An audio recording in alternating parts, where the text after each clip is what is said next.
everyone. Welcome back to Getting In, a College Coach Conversation.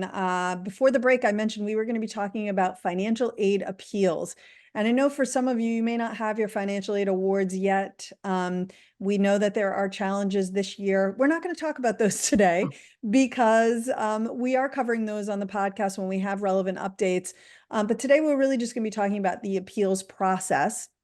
And welcoming and joining me, I am welcoming to the show my colleague, Aimee Yorsaner, who is a former financial aid officer at MIT, at Babson, at BU Medical, and at Berklee College of Music. So she's got a lot of financial aid experience and has been on the receiving end of appeals, I'm certain, many of those. Just a Welcome, little. Aimee. Just a few? Thank you. Just a few, just a few. All right, well, let's get right into it.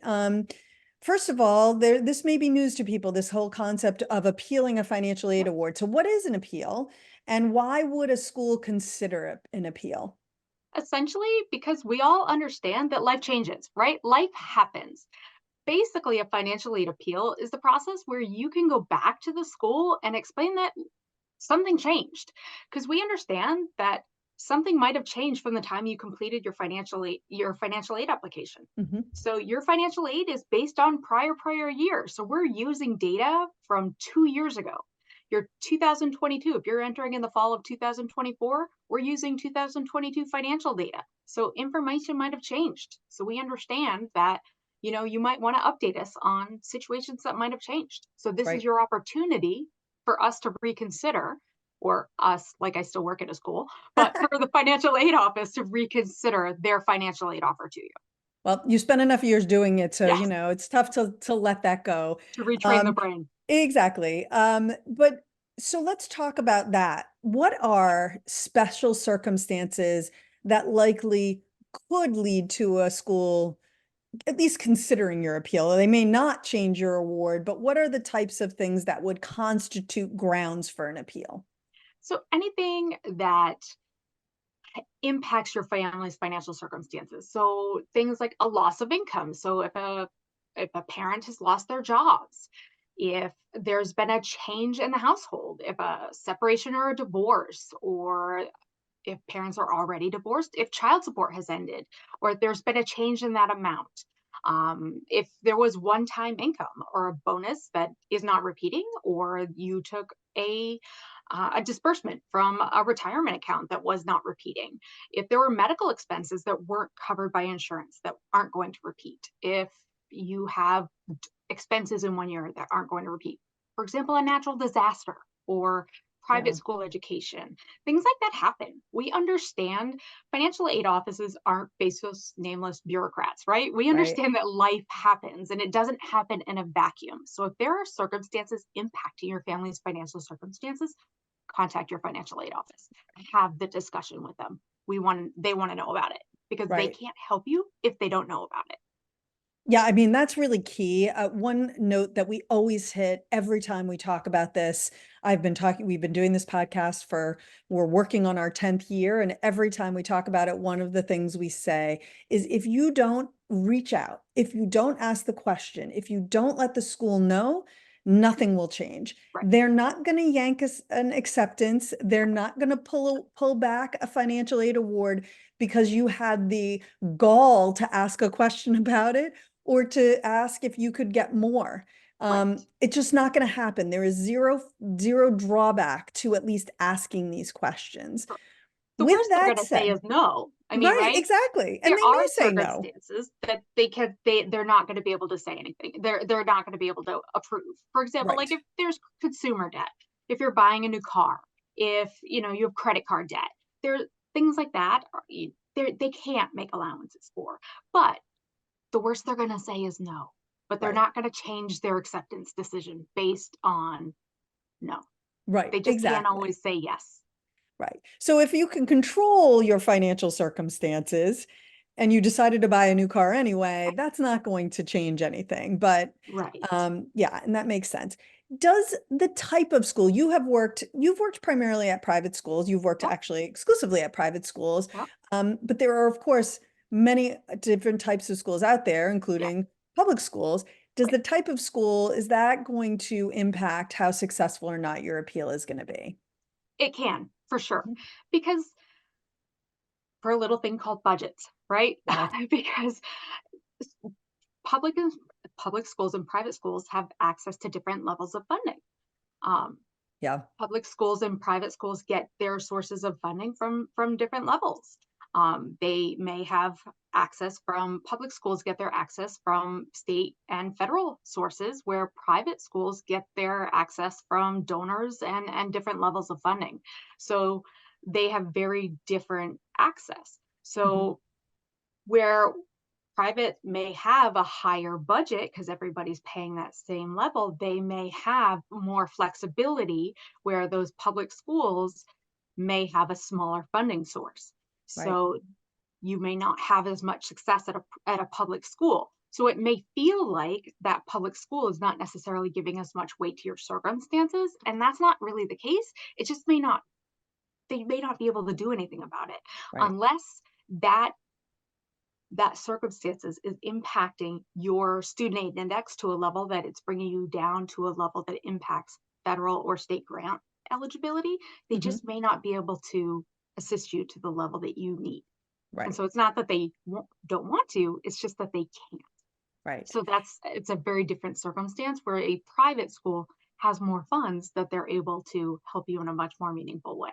Right. Theoretically, anyway, and certainly the Right. ones that you went Theoretically, to, I think, for sure. or you worked at, sorry. Right. And I do, Yeah. we're not here today to talk about gapping, but our Oh, listeners should be aware that that is something that schools do. They may determine that, in fact, you do need $40,000 in order to make this financially feasible for you and give you a financial aid package of $20,000. And doesn't really matter what your circumstances are. They've already determined that technically you need more than 20. They don't have that money. And therefore, they're just going to kind of throw their hands up and say, hey, this is what we can give you. Good luck. right. um, and my hope for all of you out there listening, if you need 40 and you get 20, is that you say thank you very much and move on to schools that can better meet your needs, because those do exist. Um, I echo anyway, that. You are in control of that choice. yes, Know that you are in control and make the right fiscal choice for you. exactly. All right, so let's talk now about, this is all great and well and good. We're talking about the circumstances where you can appeal and all of that. How Mhm. do you actually do it? What does the process typically look like? Most people will have a phone conversation with the financial aid office to start things off, but just know that no decision is going to be made with a phone conversation. Or some folks think that they can go have a meeting and a decision will be made, like when you go to a car dealership or you go have a Right, meeting in an office, that the decision will just be made like it'll be made like a deal. No. right, You may have a conversation, you may go have a meeting, but they're going to tell you you're going to need to put it in writing. But you also want to check a school's website, or in that conversation, they may have their own form. But whether it's an email with a letter attached, you will have to do it in writing. Or if they have their own form, it will need to be in writing. You may need to provide supporting documentation that might look like tax returns or pay stubs if it's a jobless situation with current income or things like that. Any documentation that's supporting what your circumstances are can be supporting documentation. So again, it could be if it's child support ending, could be when that last was, or your divorce decree, or anything like that, that's supporting whatever your circumstances that you want the committee to consider. Because this will go to a committee typically. So you put everything in writing as honestly as you can, and you send it off to the financial aid officer that you're working with. You give it to them. They typically will review it, come up with scenarios. They will then typically bring it to a committee. It's not just them making the decision. They will review it, come up with a few different options, and bring it to a committee. Well, they will present it, and there may be something they didn't think of. The committee will either decide on something they thought of or come up with an alternative and then come to you with a decision. right. Okay. What about, so that's the financial side of things. And I Mhm. think it should go without saying, but I'm going to say it anyway. Be nice. Yeah. If you're calling these people, there are people, Aimee being one of them, who used to field your calls. There are people in these offices, and people react as people react. So if you are nice and you are, you just want to have a conversation, awesome. If you come in guns blazing and yelling and screaming, that's not going to get you as far. So just be nice to those people. All They right. are trying to advocate for you, right? These are Exactly. your best advocates. They are trying to do the best for you, and they're trying to get the resources available to you. They're not trying to be barriers to access. They're trying to get you to that school. Right. They're not trying to be barriers to access for you at Right. They're all. not trying to prevent it for Nope. sure. What about merit? Just for our listeners' sake, merit aid, this is aid that has nothing to do with financial Nope. circumstances. It's money that a school is using to encourage you to attend their school. Right. Is this something you can negotiate? Yes, you can negotiate, but that's typically done through the admissions office. So you can negotiate. That could be a whole nother conversation. Right. But yes, you can negotiate merit funding. It is typically more advantageous when you have other offers in hand to kind of leverage that. Mm-hmm. Um, so that would be a conversation that we would typically have in writing to, again, similarly, competitive schools, I would, again, thank them for their offer. I would Yes. go into and their time and considering your application, I would approach that school with, you know, how they're your first choice and what you want to do while you're at that school and present how strong you feel about that school and how finances do matter, for your family and how, these other schools are offering you more and in your consideration and present the offers. You're going to want to attach those offers and be very transparent with them, but Right. also present your best foot forward. Any strengths or awards or recognitions you've received since then, you're going to want to put those best foot forward and then make your ask and see if they can come up on their offer that they've given you. If Right. they've offered you merit, if they're need-based only schools, then you also need to be aware that, if they are need-based, they're not going to meet you on a merit front if they only Right. offer need-based aid. Exactly. Because that's a whole different thing. Um, Correct. okay, we have a couple minutes left. Yep. Timing. How Yes. important is the when of doing the appeal and all of that? Timing's everything. Mhm. Timing is such a big topic, to be honest with you. If you're an entering student, there's so much. So you have to make your decision. Contact the school now because you don't want to wait until April 30th when your decision is May 1st. Or it Right. could be later given the FAFSA situation, but that's a whole nother topic of conversation.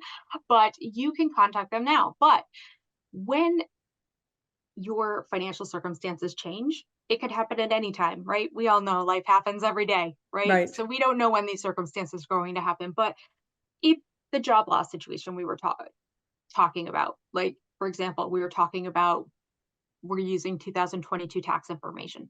If the job loss happened in the beginning of 2023, then and you filed your 2023 tax returns, you already have them done now.